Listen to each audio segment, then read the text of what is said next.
2019 பிப்ரவரி 14 காதலர் தினமான அன்று இந்தியாவையே உலுக்கிய அந்த சோகமான சம்பவத்தை தான் நாம் பிளாக் டே என்று நினைவு கூர்கிறோம்.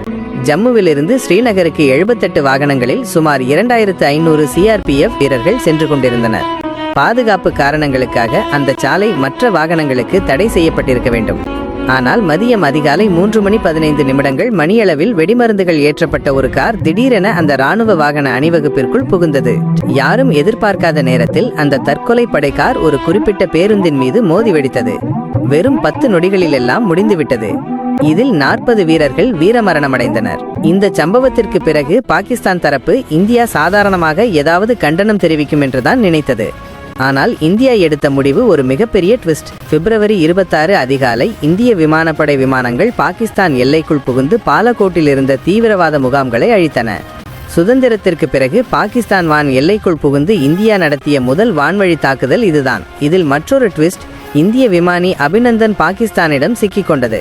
உலகம் முழுவதும் பதற்றம் நிலவியது. ஆனால் இந்தியா கொடுத்த ராஜதந்திர அழுத்தத்தால் வெறும் 60 மணி நேரத்தில் அவர் விடுவிக்கப்பட்டார்.